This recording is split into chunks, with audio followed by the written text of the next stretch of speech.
अस्सलामु अलैकुम वरहमतुल्लाह। Welcome to my channel to learn Excel.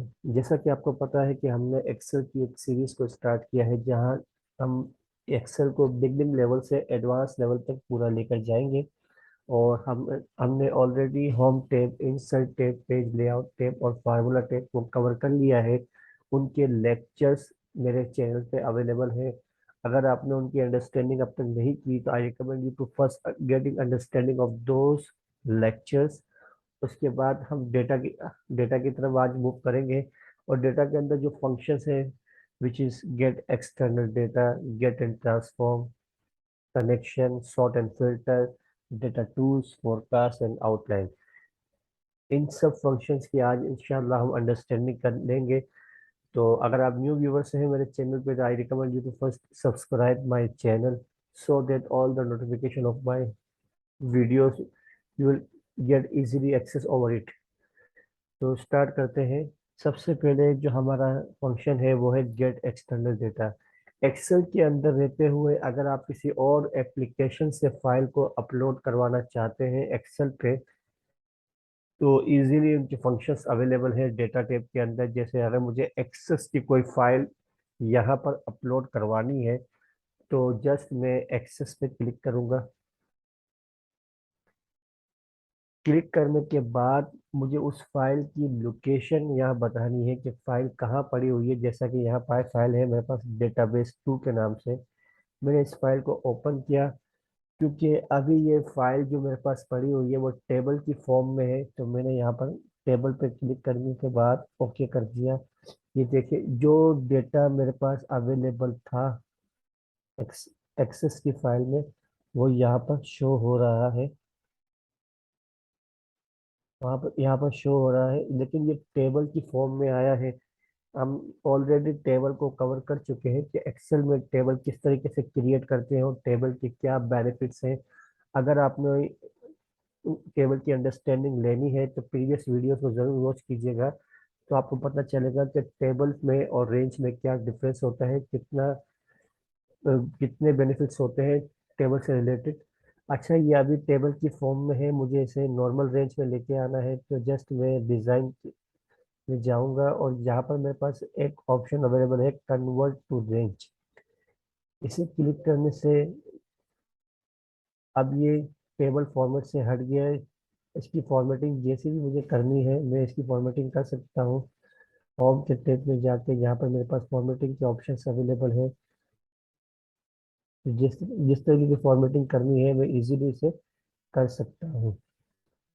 ये तो हमने एक डेटा जो हमारा एक्सेस की फाइल में पड़ा हुआ था, हमने एक्सेल में डेटा को इंपोर्ट करवाना था, तो किस तरीके से हमने किया आपने देख लिया।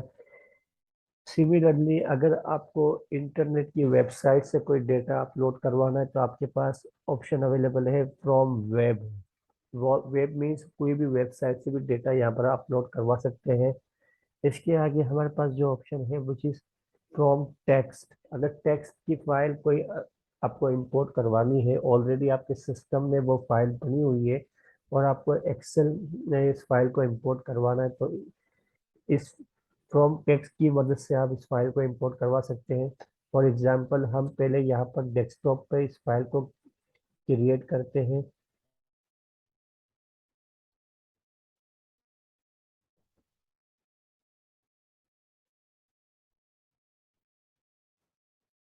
यहाँ पर मैं लिख रहा हूँ सीरियल नंबर,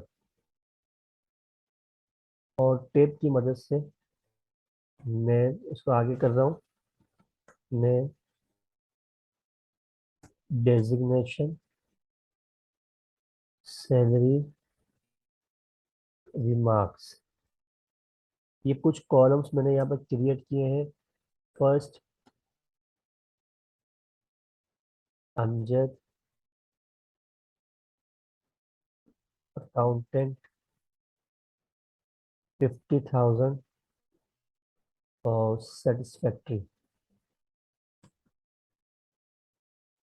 सिमिलरली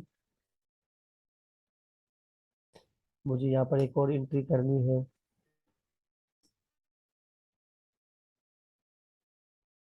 काशिफ,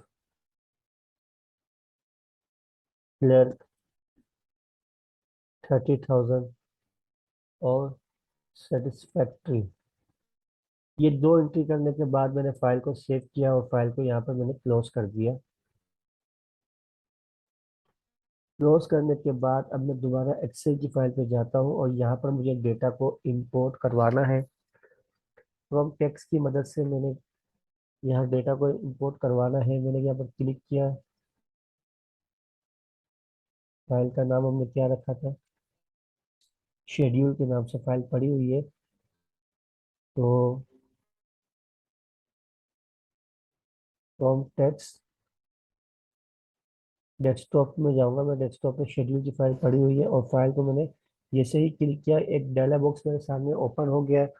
यहाँ पर आपको आपके डेटा को किस फॉर्मेट में आपको चाहिए यहाँ पर आपको बताना है। जिस फॉर्मेट में हमने लिखा है अभी वो फिक्स विड्थ में है। अगर फिक्स विड्थ में मैं क्लिक करूंगा और ओके कर दूंगा तो आपका डेटा देखें किस फॉर्म में आएगा। यानी एक ही कॉलम के अंदर सारा डेटा लिखा हुआ आ रहा है।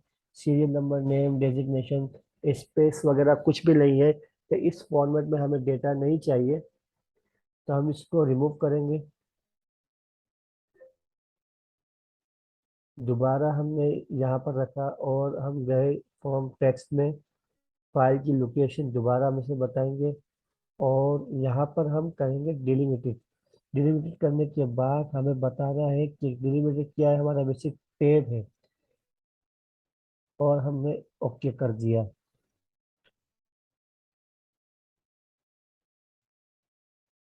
यहाँ से हमारा डेटा इंपोर्ट हो गया बिल्कुल सही तरीके से, क्योंकि नेम और डेजिग्नेशन के अंदर हमने स्पेस कम दिया था। तो यहाँ पर थोड़ा सा डेटा को आपको खुद एडजस्ट करना पड़ेगा।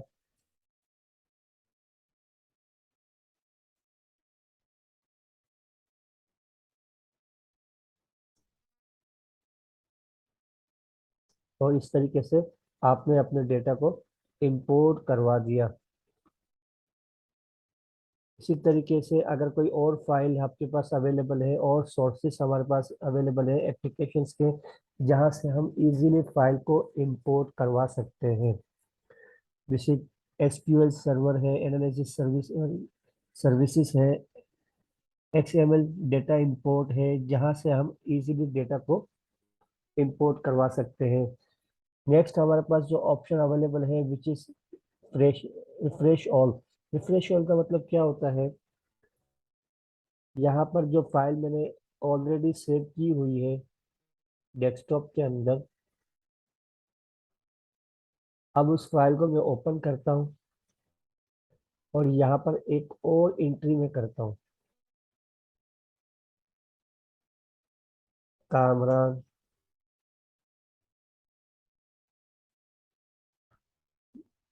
क्लर्क 20,000 और सेटिस्फैक्ट्री।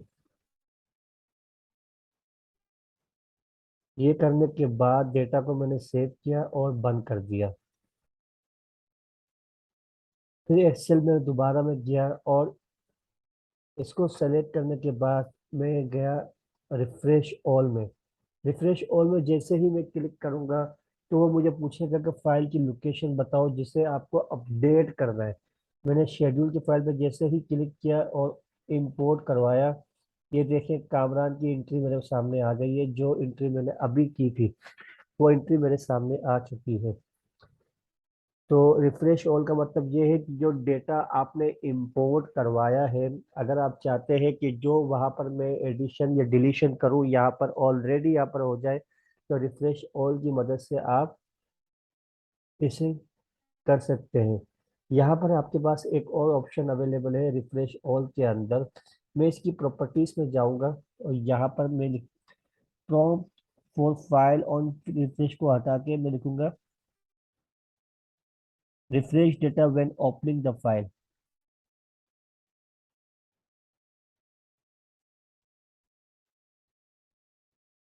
अब दोबारा मैंने वहाँ जाना है डेस्कटॉप पे और इस फाइल को खोलने के बाद एक और एंट्री में यहाँ पर करूँगा,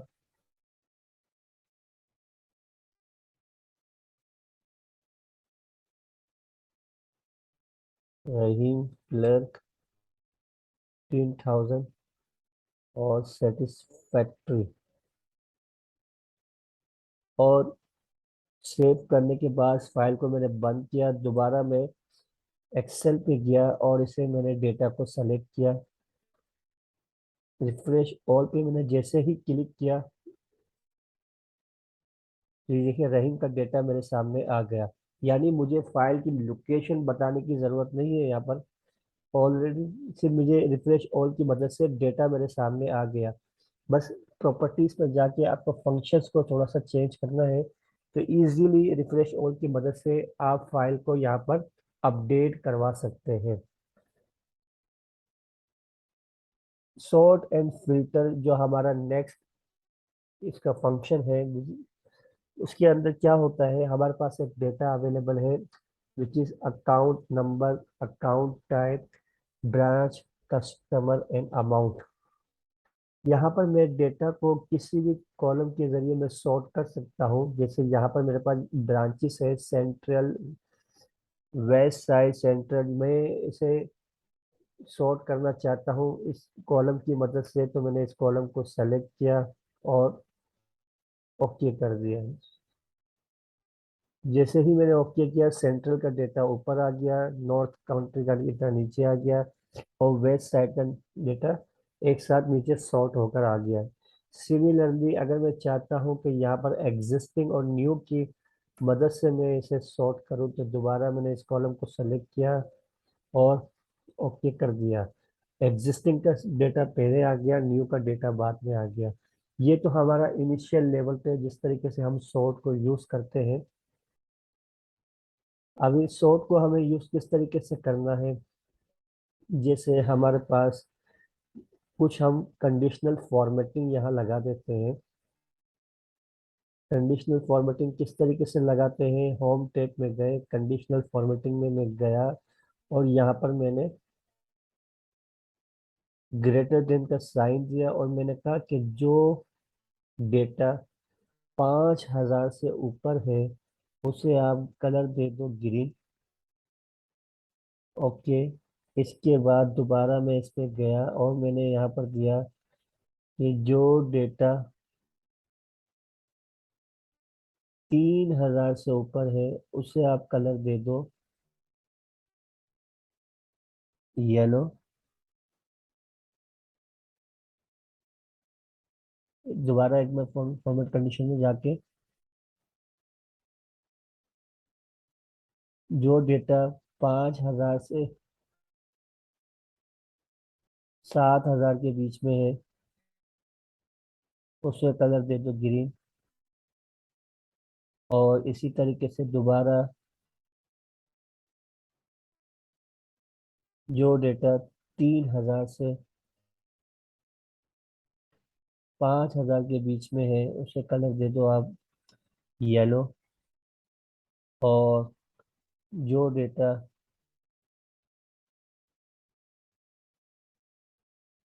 लेस देन 3,000 है उसे कलर दे दो आप रेड। तो हमारे पास यह फॉर्मेटिंग हो चुकी है। अब मैं इस फॉर्मेटिंग के थ्रू सॉर्टिंग करवाना चाहता हूँ। मैंने इस पूरे टेबल को सेलेक्ट किया। सेलेक्ट करने के बाद मैं गया डेटा टैब के अंदर, मैं गया सॉर्ट के ऑप्शन में और यहाँ पर मुझे देना है अमाउंट। अमाउंट के अंदर देना है सेल के कलर को, सेल कलर। और यहाँ पर रखना है जो ग्रीन है वो टॉप पर आ जाए। ओके। दोबारा हम गए सॉर्ट पे और दोबारा हमने अमाउंट सेल कलर के अंदर फिर हमने कहा येलो जो है वो टॉप पे, मीन्स ग्रीन के बाद जो टॉप होगा वो येलो होगा।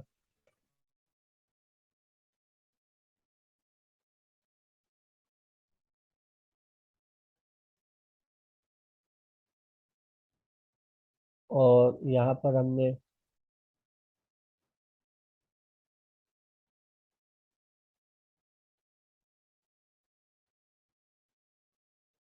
सॉर्ट पे गए,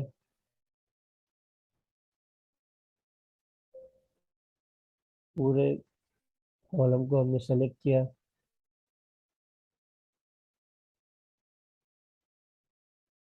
और हमने यहाँ पर अमाउंट के कॉलम, हमारा अमाउंट है, सॉर्ट हमारे सेट कलर है, और हमने ग्रीन पे क्लिक करने के बाद टॉप का ऑप्शन दे दिया इसे। दोबारा हमने सेलेक्ट किया, और हमारा, और यहाँ पर देखें कि हमारे पास यहाँ पर सॉर्टिंग जो आ रही है, ग्रीन कलर हमारा टॉप पर है, येलो कलर हमारा बीच में है, और सबसे बॉटम में हमारा रेड कलर आ रहा है। मतलब अमाउंट वाइज हमने इसे सॉर्टिंग कर दी है। अमाउंट वाइज हमने सॉर्टिंग कर दी है कि जो 5,000 से ऊपर जो अमाउंट है वो ग्रीन कलर में होगी, तो वो ऊपर आनी चाहिए। इसके बाद जो 5,000 से नीचे अमाउंट है, ये जो 5,000 के बराबर है, वो इससे नीचे आएगी। उसकी अकॉर्डिंग हमने सॉर्टिंग कर दी है यहाँ पर। तो आप कलर वाइज भी सॉर्टिंग यहाँ पर कर सकते हैं, जिस तरीके से आप इसको डेटा को सॉर्ट करवाना चाहते हैं, इजीली यहाँ पर सॉर्ट कर सकते हैं।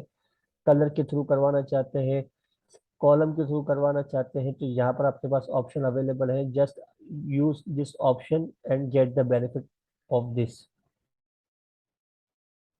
ऑप्शन। से हमारे पास क्या अवेलेबल है, हमारे पास शेयर आइकन है, वैल्यूज वगैरह अवेलेबल है। जैसे मैं यहाँ पर आपको बताना चाहता हूँ कि वैल्यूज के अकॉर्डिंग मैं किस तरीके से करूँगा। पहले मैं फॉर्मेट कंडीशनल हटाना चाहता हूँ, कंडीशनल फॉर्मेटिंग को मैं खत्म करना चाहता हूँ।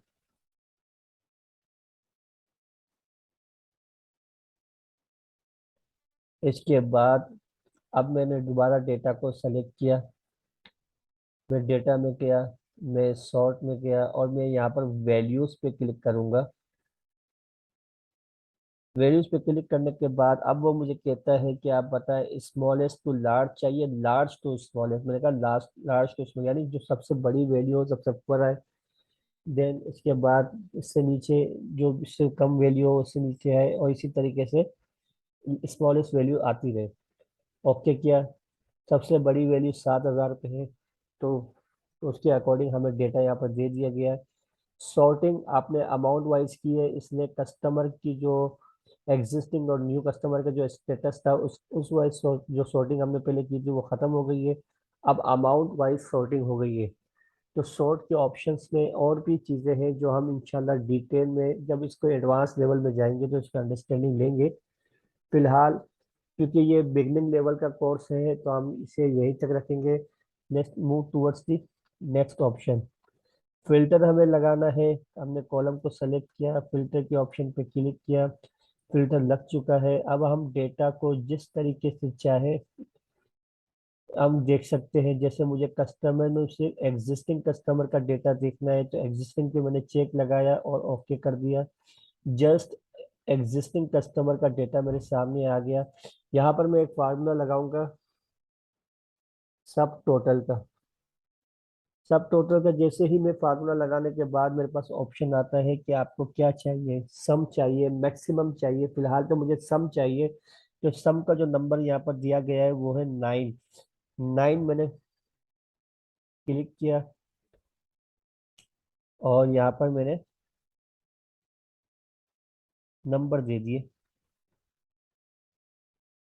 और ओके कर दिया। ये देखिए इसका टोटल आ गया। इससे फायदा क्या होगा, अब जब दोबारा मैंने इसकी सॉर्टिंग को, यहाँ पर फिल्टर को मैंने चेंज किया, एग्जिस्टिंग की जगह न्यू को, और ओके किया, तो अब ये न्यू का टोटल मुझे दे रहा है कि न्यू में कितना टोटल आ रहा है अमाउंट का। सिमिलरली मुझे यहाँ पर, यहाँ से फिल्टर के ऑप्शन को खत्म करना है, और मुझे फिल्टर चाहिए यहाँ पर ब्रांच वाइज, यानी सेंट्रल जो ब्रांच है उसका टोटल कितना है। जस्ट मैंने सेंट्रल पे क्लिक किया और ओके कर दिया, तो ब्रांच वाइज मेरे पास यहाँ पर टोटल आ रहा है।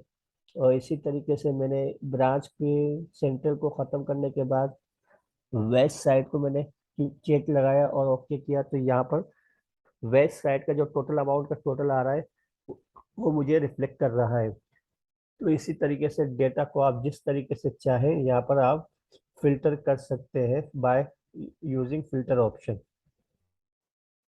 फिल्टर को ख़त्म करने के लिए मैं दोबारा यहाँ पर आपको शॉर्टकट की बताना देता हूँ। उसकी शॉर्टकट की जो है मेरे पास अवेलेबल वो है, यहाँ लिख देता हूँ मैं। Control, control plus shift plus L. ये शॉर्टकट की है आपके फिल्टर के ऑप्शन को इनेबल और डिसेबल करने के लिए। आप इस शॉर्टकट की का इस्तेमाल करेंगे तो आपको माउस की मदद माउस यूज करने की जरूरत नहीं पड़ेगी।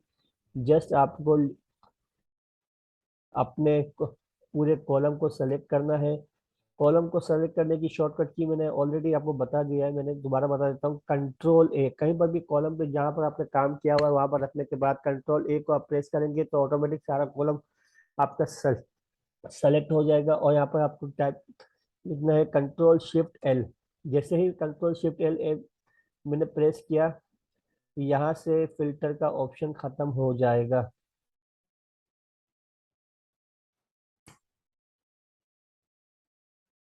ये देखिए फिल्टर का ऑप्शन खत्म हो गया। दोबारा मुझे लाना है तो कंट्रोल शिफ्ट एल, ये फिल्टर का ऑप्शन दोबारा आ गया। तो इसी तरीके से आपको ये शॉर्टकट कीज पता होनी चाहिए। ये है फिल्टर की शॉर्टकट की, मैं यहाँ लिख देता हूँ। फिल्टर की शॉर्टकट की है, और यहाँ पर मैं आपको लिख देता हूँ कि अगर ऑल रेंज सेलेक्ट, यानी पूरी रेंज को सेलेक्ट करना है तो क्या हमारे पास शॉर्टकट की है। हमारे पास शॉर्टकट जो है वो है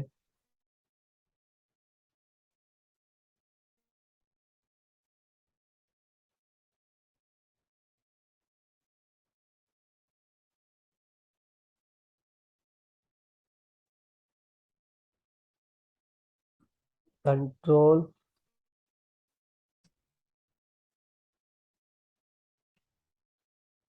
प्लस ए।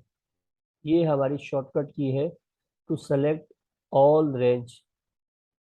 तो यह भी आपको पता होना चाहिए, बहुत यूजफुल ये शॉर्टकट कीज होती है।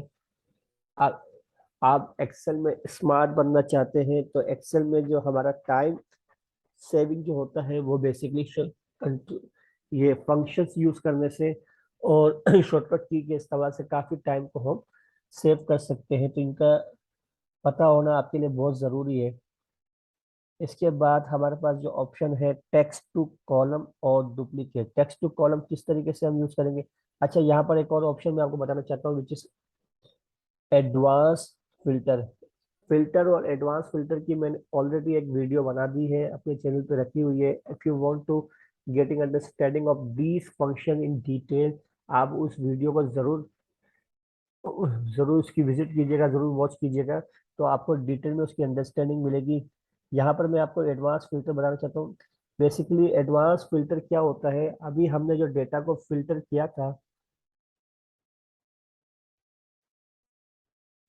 आप एडवांस जैसे हमने फिल्टर का इस्तेमाल करके हमने इसी कॉलम के अंदर, इसी रेंज के अंदर हमने डेटा को फिल्टर किया था।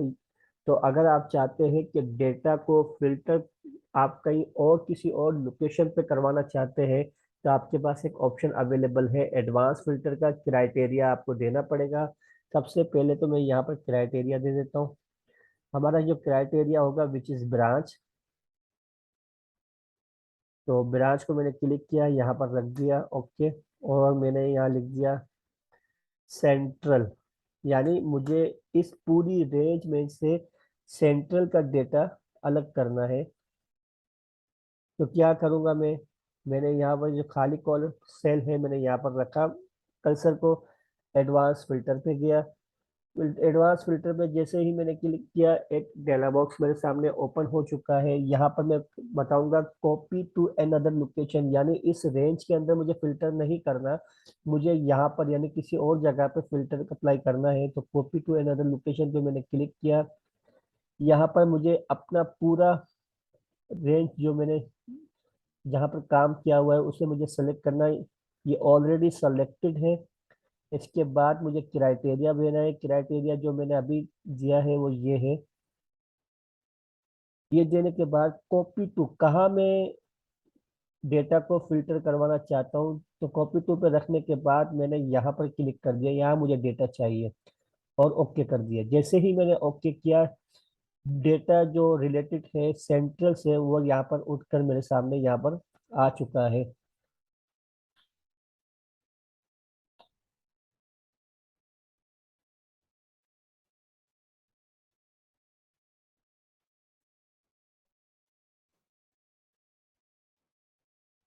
अब देखें ये जो सेंट्रल का डेटा था मेरे सामने यहाँ पर आ चुका है। इसी तरीके से मैं इसके क्राइटेरिया को चेंज करके सेंटर की जगह वेस्ट साइड लिख देता हूँ, और दोबारा मैंने यहाँ पर रखा कर्सर को, और मैं एडवांस फिल्टर पे गया। सारे फंक्शंस मेरे ऑलरेडी यहाँ पर डिजाइन किए हुए हैं, जस्ट मुझे कॉपी पे क्लिक यहाँ पर करना है और ओके कर देना है। अब देखिए वेस्ट से रिलेटेड जो भी डेटा था वो मेरे पास यहाँ पर आ गया है। तो एडवांस फिल्टर की मदद से आप डेटा को जिस तरीके से फिल्टर करना चाहते हैं आप कर सकते हैं। एडवांस फिल्टर का एक और ऑप्शन मैं आपको बताना चाहता हूँ। यहाँ पर जो हमारे पास अमाउंट दी गई है विच इज 2000 टू 7000 के बिटवीन, ये अमाउंट हमारे पास आ रही है। अगर मैं चाहता हूँ कि वो अमाउंट जो 5000 से ज्यादा हो उसी का डेटा मेरे पास आए, तो यहाँ पर मैं लिखूंगा अमाउंट, सही, और यहाँ पर मैं लिखूंगा ग्रेटर देन 5000, यानी 5000 से ऊपर का जो डेटा है वही मेरे सामने है। यहाँ पर मैंने लिख दिया ग्रेटर देन 5000। तो और इसके बाद मैं थोड़ा सा इसको बोल्ड कर देता हूँ ताकि आपको नजर आए। ये लिखने के बाद अब मुझे दोबारा इसमें फिल्टर लगाना है। मैं गया डेटा में, गया एडवांस फिल्टर के अंदर, और फिल्टर के अंदर सारे ऑप्शंस मेरे सेलेक्टेड है ऑलरेडी। तो मैंने यहाँ पर जस्ट क्लिक करना है और ओके कर देना है। जैसे ही मैंने ओके किया, देखें यहाँ पर डेटा जो 5000 से ऊपर का डेटा है, 7000 6000, इसका डेटा मेरे पास यहाँ पर आ गया। यानी एडवांस फिल्टर के अंदर both options are available then filter option. इसे यूज करके आप अपने डेटा को अच्छी तरीके से फिल्टर कर सकते हैं, और कहीं और फिल्टर करवाना चाहते हो तो एडवांस फिल्टर की मदद से आप कर सकते हैं। और हमारे पास जो दूसरा फंक्शन जो है वो है बेसिकली टेक्स्ट टू कॉलम और रिमूव डुप्लीकेट। यहाँ पर कुछ नाम मेरे पास दिए हुए हैं, जिससे मेरे पास नाम है हाफिज मोहम्मद अमजद। तो यहाँ पर मैं हाफिज को हटा देता हूँ फिलहाल, क्योंकि नाम बहुत बड़ा हो जाएगा। और यहाँ पर अब मेरे पास नाम जो है मोहम्मद अमजद, काशिफ कामरान, आदिल अहमद एंड सोन, तो ये नाम जो है वो एक ही कॉलम के अंदर टाइप किए हुए हैं। अब मुझे, अब मेरा बॉस कहता है या कोई भी कहता है कि ये नाम जो है मोहम्मद अमजद वगैरह, मैं चाहता हूँ कि ये मोहम्मद अलग कॉलम में होना चाहिए, अमजद अलग कॉलम में होना चाहिए। यहाँ पर अगर मैं अमजद की जगह अमजद उस्मान यानी फादर का नाम लिख दूँ, तो यहाँ पर अब मैं चाहता हूँ कि नेम एंड फादर नेम अलग अलग कॉलम में होना चाहिए। तो मुझे क्या करना पड़ेगा, मुझे इस कॉलम को सेलेक्ट करना है। टेक्स्ट टू कॉलम में मैं गया, टेक्स्ट टू कॉलम के बाद मेरे पास ऑप्शन है डिलिमिटेड, इसको मैंने क्लिक करके नेक्स्ट किया। नेक्स्ट करने के बाद यहाँ पर मुझे बताना है कि दोनों नाम के बीच में मैंने क्या कैरेक्टर यूज किया है। स्पेस का यूज किया है, टैब को यूज किया है। फिलहाल तो मैंने स्पेस को यूज किया था, तो मैंने स्पेस पे क्लिक किया। जैसे ही मैंने स्पेस पे क्लिक किया डेटा अलग अलग होना शुरू हो गया, और मैंने नेक्स्ट करके फिनिश कर दिया। अब यहाँ पर देखें अमजद अलग है, उस्मान अलग है, कामरान अलग है, इस तरीके से सारे नाम मेरे अलग हो गए। यहाँ पर तीन नाम थे, मशहूद, अहमद, जान, इसलिए वो तीसरा नाम अलग कॉलम में आ रहा है। तो फिलहाल मुझे इसकी जरूरत नहीं है। तो टेक्स्ट टू कॉलम की मदद से अगर डेटा को आपको अलग अलग कॉलम के अंदर मूव करवाना है तो इस टेक्स्ट टू कॉलम की मदद से आप कर सकते हैं। डुप्लीकेट के अंदर हम क्या काम करते हैं, बेसिकली यहाँ पर कुछ नाम मेरे पास अवेलेबल है डुप्लीकेट के अंदर। तो यहाँ पर नाम कुछ अवेलेबल है, तो मैं चाहता हूँ कि ये नाम जो है, यानी जैसे हाफिज मोहम्मद अमजद यहाँ पर भी आ रहा है, यहाँ पर भी आ रहा है, यहाँ जितने भी डुप्लीकेट नेम है ना वो खत्म हो जाए। मैंने इनको सेलेक्ट किया, रिमूव डुप्लीकेट डुप्लीकेट पे क्लिक किया, expand the selection, continue with the current selection, okay कर दिया। जैसे ही मैंने ओके किया,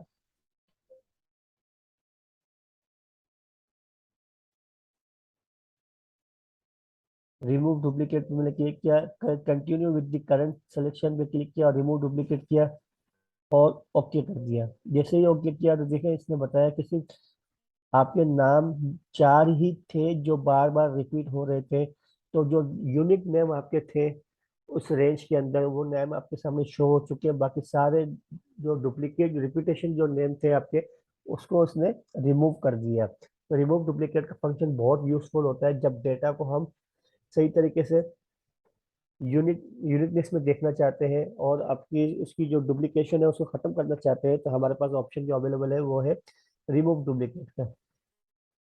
अब इसी तरीके से सिमिलरली यहाँ पर एक ऑप्शन मेरे पास अवेलेबल है फ्लैश फिल का। फ्लैश फिल की मैं एक एडवांस लेवल पे एक वीडियो बनाऊंगा अलग से। यहाँ पर सिर्फ मैं आपको थोड़ी सी अंडरस्टैंडिंग दे देता हूँ। वो अंडरस्टैंडिंग क्या है मेरे पास अवेलेबल है, 101 स्पेस अमजद 2006, ये मैंने एक नाम लिखा जिसके साथ मैंने करेक्टर भी लिखे हुए हैं। इसी तरीके से मैंने लिखा 102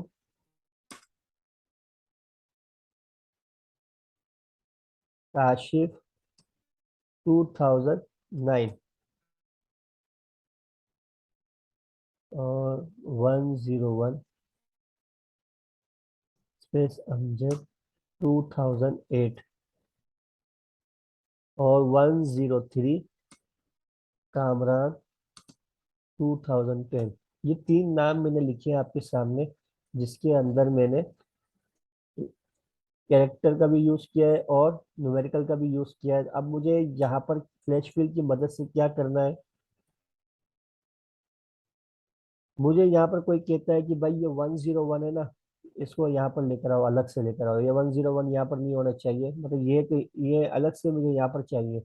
मैं क्या करूँगा, डेटा में गया, फ्लैश फिल को मैंने पहले इस बात में इस्तेमाल करना है, पहले मुझे लिखना है 101, यानी मुझे क्या डेटा बाहर निकालना है, 101 102 तो शुरू के जो अल्फाबेट्स है मुझे अलग से उसे बाहर निकालना है। तो मैंने यहाँ 101 लिखने के बाद जितना डेटा मैंने काम किया हुआ है उसे सेलेक्ट किया यहाँ तक और फ्लैश फिल को प्रेस कर दिया मैंने।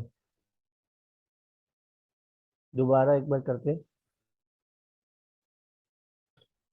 101 और डेटा को मैंने सेलेक्ट किया और फ्लैश फिल को यूज किया।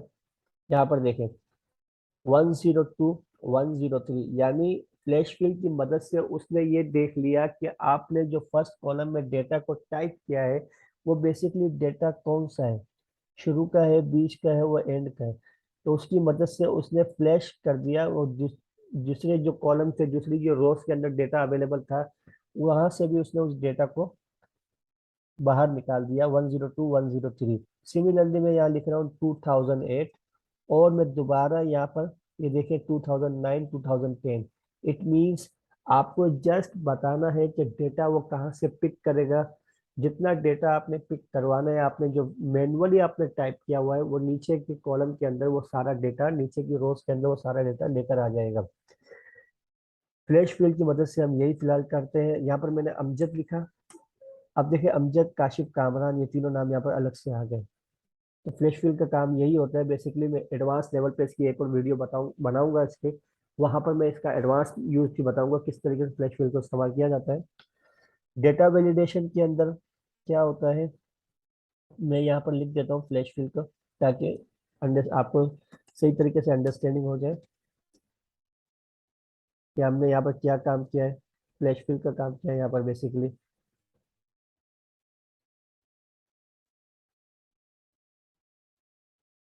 चलिए, डेटा वैलिडेशन के अंदर क्या हमने काम किया हुआ है, बेसिकली हमारे पास यहाँ डेटा अवेलेबल है। अब इस डेटा के बाद इस रेंज के डेटा को हम वैलिड करेंगे किस तरीके से, लिस्ट नेम, फोन नंबर और इसी तरीके से बिटवीन नंबर, ये तीन चीजें हमारे पास अवेलेबल है। मैं चाहता हूँ कि ये पूरी जो लिस्ट है ना, यहाँ इसको मैं यहाँ पर इसकी जितने भी नाम है इसकी मैं यहाँ पर एक लिस्ट बना लूँ, ऑलरेडी बनी हुई है मेरे पास लिस्ट। मैं इसे पहले रिमूव करूंगा, डेटा वैलिडेशन में गया और यहाँ पर डेटा वैलिडेशन में क्लिक करने के बाद मैंने क्लियर ऑल कर दिया और ओके कर दिया। अब ये लिस्ट यहाँ पर अवेलेबल नहीं है। मुझे क्या करना है, जस्ट यहाँ पर लिस्ट के ऑप्शन, यहाँ पर मुझे लिस्ट को क्रिएट करना है डेटा वैलिडेशन की मदद से। उस सेल पे मैंने क्लिक किया, डेटा वैलिडेशन में गया, यहाँ पर मुझे एनी वैल्यू की जगह मैंने लिस्ट के ऑप्शन को क्लिक किया और सोर्स में कर्सर रखने के बाद इस पूरी लिस्ट को मैंने सेलेक्ट कर लिया और ओके कर दिया। अब देखिए ये ड्रॉप डाउन लिस्ट मेरे पास तैयार हो गई है, एक ड्रॉप डाउन लिस्ट तैयार हो गई है, यानी कोई भी नाम मैं यहाँ से सेलेक्ट कर सकता हूँ। सिमिलरली अब यहाँ पर क्या एक काम होगा, यहाँ पर देखिए जैसे ही मैंने इस कर्सर पे क्लिक किया, यहाँ पर मुझे एक ऑप्शन दे रहा है अलर्ट ओनली नंबर इंटर, यानी आप सिर्फ नंबर को इंटर कर सकते हैं, आप कैरेक्टर यहाँ पर इंटर नहीं कर सकते। जैसे ही मैंने ए लिखा और ओके किया, यहाँ पर मुझे एक मैसेज आ गया, the value does not match the data validation restriction denied for this cell. Cancel किया। किस तरीके से मैंने यहाँ पर किया था, मैंने यहाँ पर डेटा यहाँ पर रखने के बाद मैं डेटा वैलिडेशन में गया, यहाँ पर मैंने ऑप्शन दिया हुआ है होल नंबर का। होल नंबर मीन्स सिर्फ नंबर ही यहाँ पर आने चाहिए और कुछ नहीं आना चाहिए, और नंबर की मैंने रेंज जो दी है मैक्सिमम, वो तकरीबन बहुत मैक्सिमम नंबर बहुत ज्यादा दी हुई है, यानी आप कोई भी नंबर यहाँ पर यूज कर सकते हैं, लिख सकते हैं यहाँ पर, आपको वो नंबर पे नहीं रोकेगा। इनपुट मैसेज पे जाके मैंने यहाँ पर मैसेज लिख दिया है only number inter. Input message पे लिखने के मकसद ये था मेरा कि जैसे ही उस सेल पे आपने क्लिक किया, आपके पास ये मैसेज पॉपअप होना चाहिए, शो होना चाहिए, so that user can easily understand करें यहाँ पर हमें क्या टाइप करना है। एरर अलर्ट पे एक और मैसेज अगर मैं लिख दूंगा यहाँ पर स्टॉप के अंदर, क्वेश्चन क्वेश्चन में लिख दूंगा ओनली नंबर इंटर, नहीं, रॉन्ग इनपुट, इतना मैंने मैसेज लिख दिया। इस पे क्या होगा, इस क्लिक करने के बाद अब जैसे ही मैंने यहाँ पर अमजद लिखा और मैंने यहाँ पर इंटर किया, तो यहाँ पर मुझे मैसेज आ रहा है रॉन्ग इनपुट। इट मीन्स आपने जो वैल्यू इनपुट की है वो वैल्यू गलत है। इसके बाद बिटवीन का ऑप्शन भी यहाँ पर मेरे पास अवेलेबल है, यानी यहाँ पर मुझे नंबर तो इंटर करने हैं, लेकिन 1 से लेके 99 तक, यानी मैं यहाँ पर 12 लिख सकता हूँ, एक्सेप्ट कर लेगा।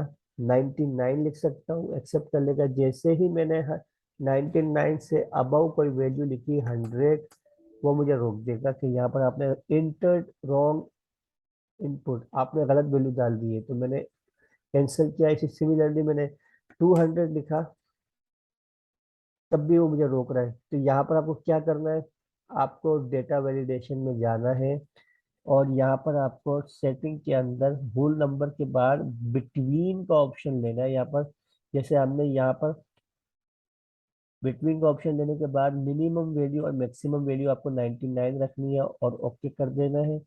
तो इस तरीके से आपको यूजर को रिस्ट्रिक्ट करना है कि यहाँ पर कॉलम के अंदर उसे क्या डेटा इनपुट करना है। उसके लिए डेटा वैलिडेशन का ऑप्शन बहुत ही यूजफुल रहता है हमारे लिए। तो इसकी मजीद अंडरस्टैंडिंग हम लेंगे। अच्छा, यहाँ पर मैं कुछ डेटा यहाँ पर आपके सामने लिख रहा हूँ, 2016, 2017, 2018 सेल।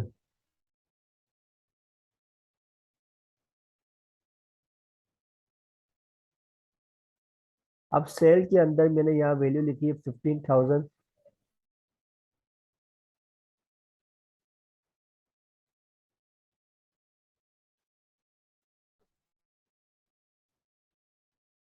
इस डेटा को मैंने लिखने के बाद सही तरीके से इसकी मैंने फॉर्मेटिंग की है यहाँ पर।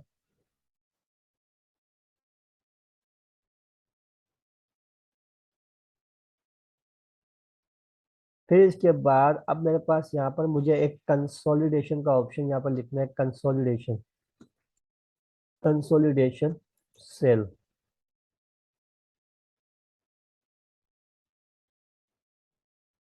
यहाँ पर जो मैंने सेल दी हुई है वो ईयर वाइज है, 15,000 related to 2016, 20,000 related to 2017 and 25,000 related to 2018।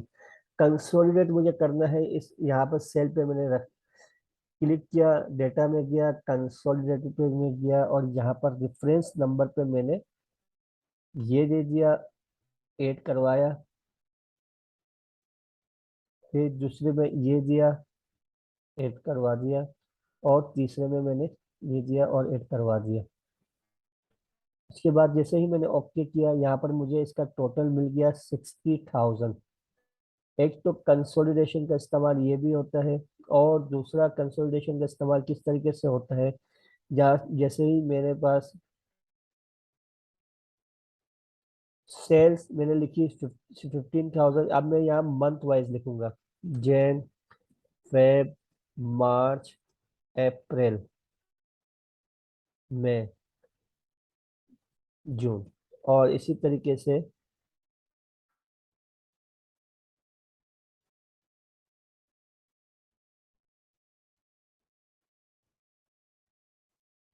यहाँ पर मैंने कुछ डेटा को इनपुट किया कि फरवरी में हमारी सेल थी 20,000, 25,000, 30,000,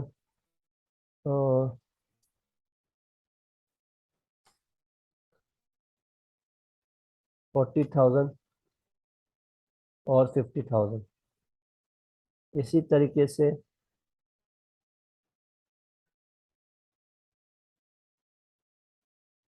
इसी डेटा को मैंने यहाँ पर कॉपी किया। जस्ट फॉर एग्जांपल आपको समझाने के लिए मैं इसे यूज कर रहा हूँ।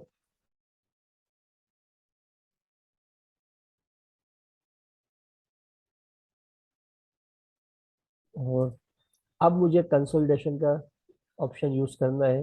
अब मैं क्या करूँगा, कंसोलिडेशन पे क्लिक किया, डेटा में गया, और यहाँ पर पहले तो मैं ये सब डिलीट करूँगा।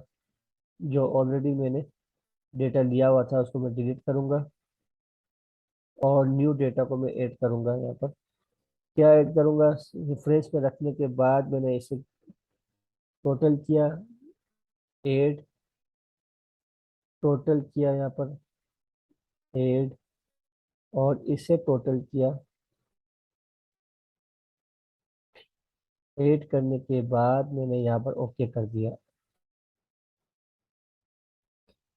तो यहाँ पर भी क्या कर रहे हैं, हर मंथ वाइज का जो टोटल सेल है मुझे यहाँ पर शो कर रहा है कि किस तरीके से सेल हो रही है। मंथ वाइज की कंसोलिडेशन उसने मुझे यहाँ बना दी है।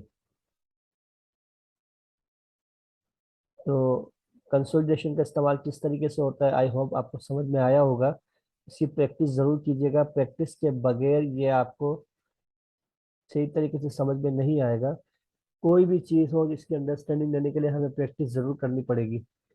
इसके बाद हमारे पास जो ऑप्शन अवेलेबल है which is table and goal sheet. Goal sheet के अंदर हम क्या इस्तेमाल किस तरीके से करते हैं, जैसे यहाँ पर मेरे पास एक ऑप्शन अवेलेबल है। आपके पास टोटल जो है इसकी रेंज कितनी आ रही है, 20 लाख। इसका टोटल कितना आ रहा है, 20 लाख, लेकिन मुझे यहाँ पर 20 लाख में 30 लाख चाहिए।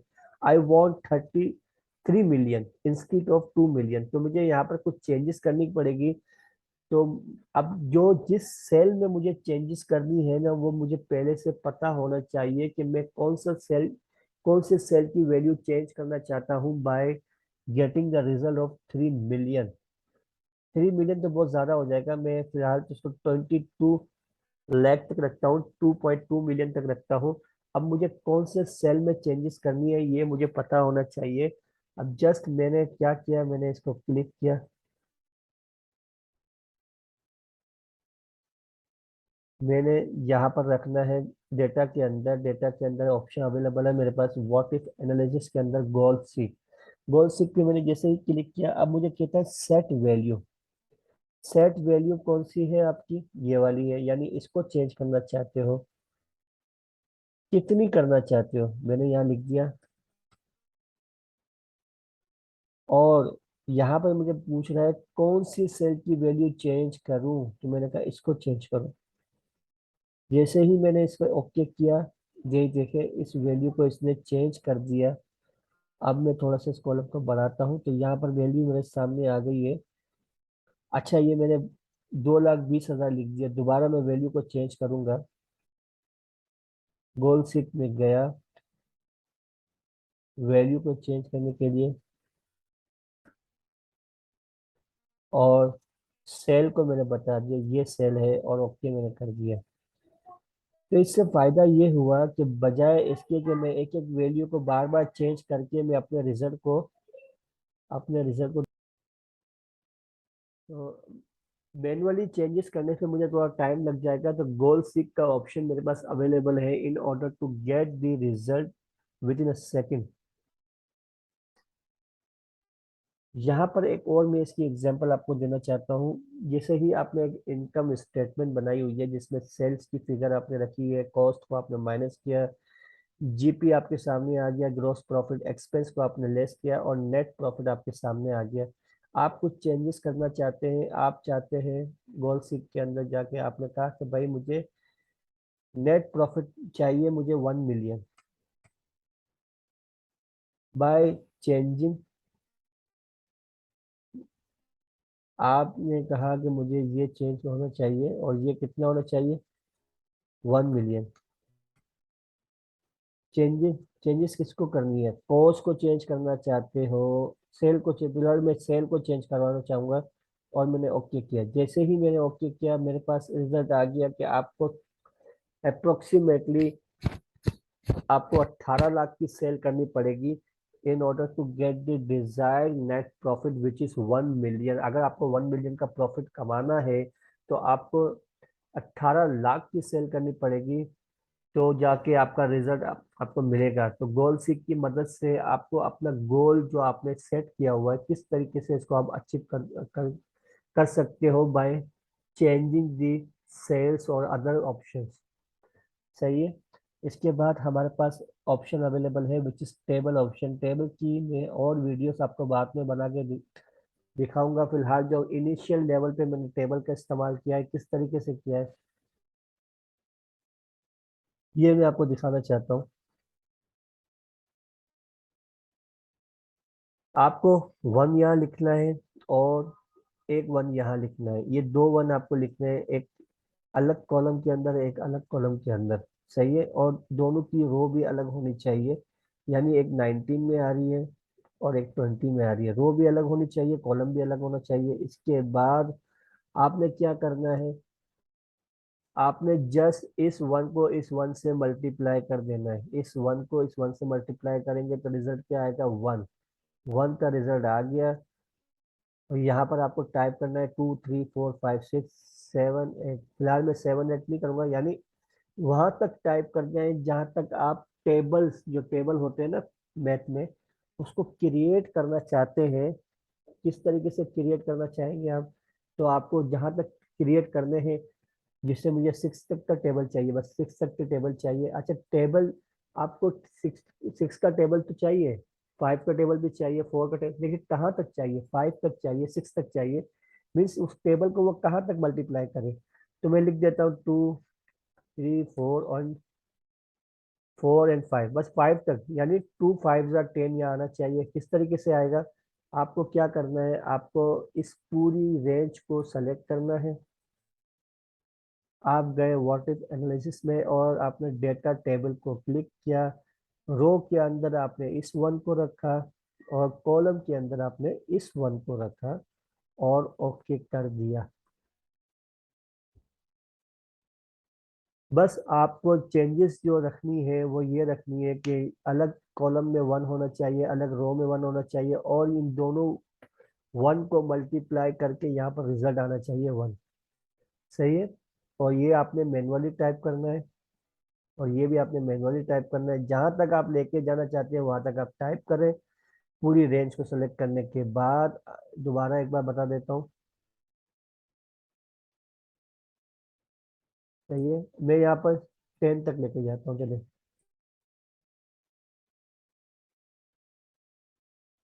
10 तक लेके गया और यहाँ पर भी मैं 10 तक लेके, यहाँ पर मैं 6 तक ही रहने देता हूँ। और मैंने यहाँ पर रेंज को सेलेक्ट किया, ऑप्शन में गया, डेटा टैब के अंदर, डेटा टेबल के अंदर ओके किया और यहाँ पर मैंने वैल्यू पुट की, रो के अंदर इस 1 को और कॉलम के अंदर इस 1 को। जैसे ही मैंने वैल्यू को पुट किया, अब मैं रिजल्ट देखना चाहता हूँ और मैंने ओके कर दिया। ये देखें, 10 2 ज़ा 23, 10 ज़ा 30, 4 10 40, ये पूरे टेबल्स यहाँ पर बन के आपके सामने आ गए। फॉर्मेटिंग आप इसकी कर सकते हैं, फॉर्मेटिंग जिस तरीके से आप करना चाहें, ताकि ये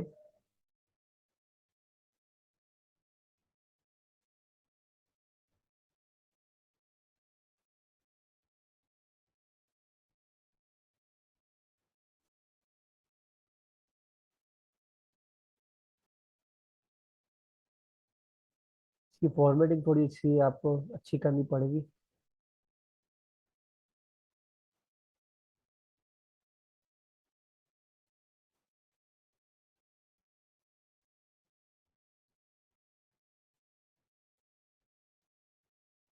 ये देखें, इस तरीके से आपने इसकी फॉर्मेटिंग कर दी और ये टेबल तैयार हो गए। इसके बाद हमारे पास जो ऑप्शन अवेलेबल है which is grouping and ungrouping.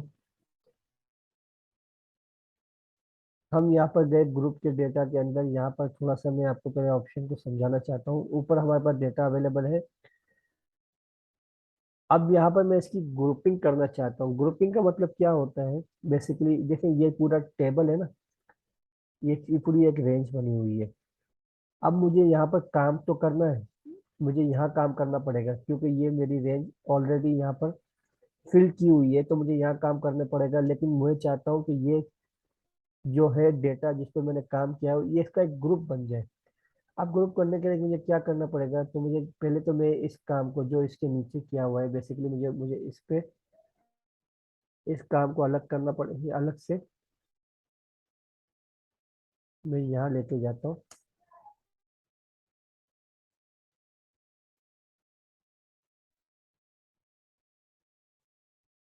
आपने इस डेटा को यहाँ पर पेस्ट कर दिया। अब ये जगह खाली हो गई।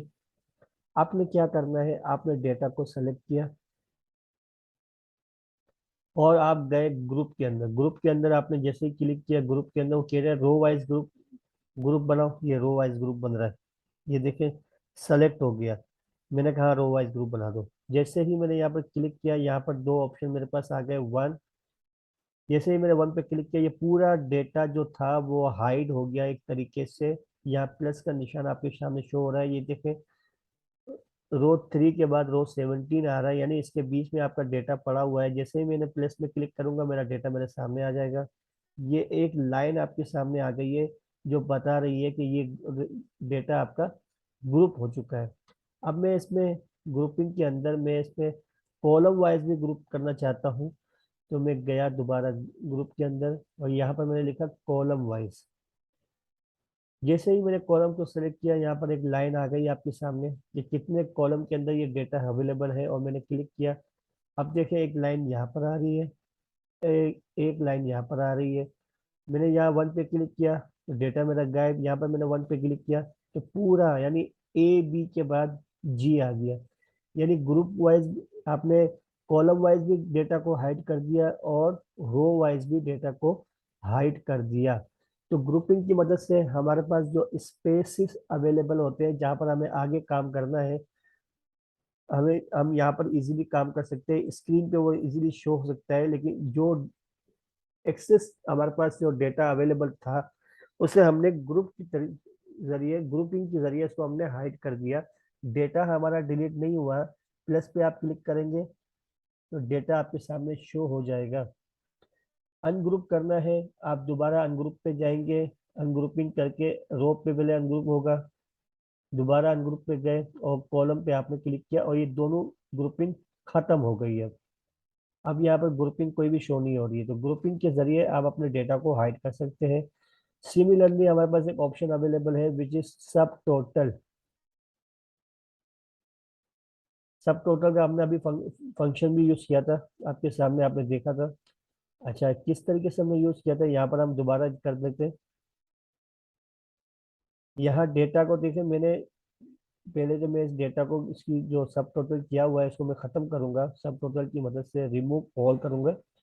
और ये देखें, डेटा हमारा इस फॉर्म में था, बल्कि इस फॉर्म में भी नहीं था, ये बिल्कुल वो था। आपने ये अभी तो मैंने सॉर्टिंग की हुई है, सॉर्ट किया हुआ है। ट्रांजेक्शन टाइप में कैश ऊपर आ रहा है, डेबिट कार्ड नीचे आ रहा है।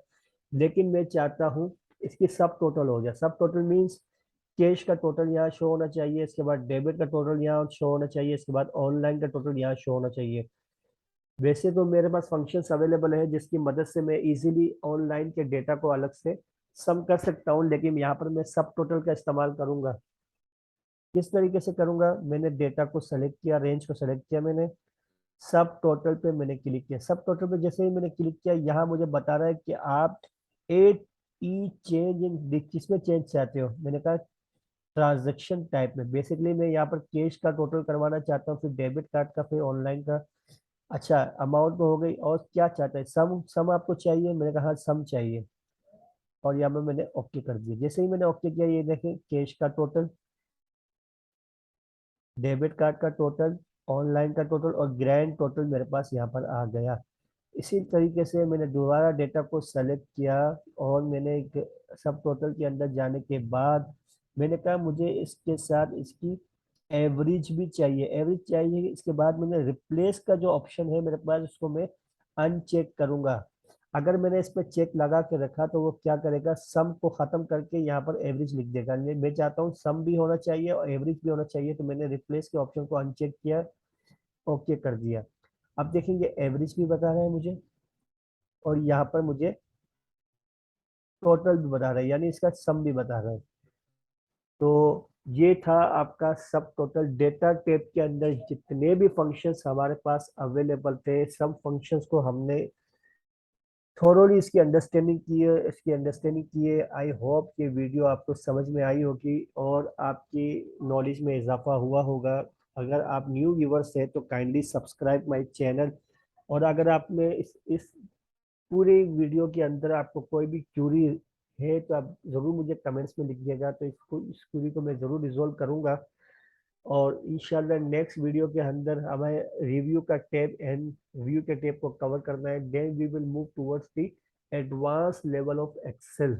जैसे कि हमने सीरीज को स्टार्ट किया था जिसके अंदर 13 टू 16 लेक्चर्स ऑलरेडी रिकॉर्डेड है मेरे चैनल पे, जिसके अंदर कुछ एडवांस लेवल के लेक्चर्स रिकॉर्डेड है, जैसे लुकअप वी लुकअप के फार्मूलाज वगैरह के, जिसके अंडरस्टैंडिंग आपको होनी चाहिए। और सीरियल वाइज हमने जो स्टार्ट किया था, जिसमें होम टेप को हमने कवर किया, इंसर्ट को कवर किया, पेज लेआउट को कवर किया, फार्मूला को कवर किया। इसी तरीके से आज हमने डेटा को कवर किया है। तो इसके बाद जितनी भी फंक्शंस अवेलेबल होंगे एक्सेल के, जिसे जिसे हमें एडवांस लेवल पे कवर करना है, उसे भी हम कवर करेंगे। काइंडली इस सीरीज के साथ आप कनेक्ट रहिएगा। In order to be smart you will have to have a understanding of Excel, Excel functions and Excel formulas.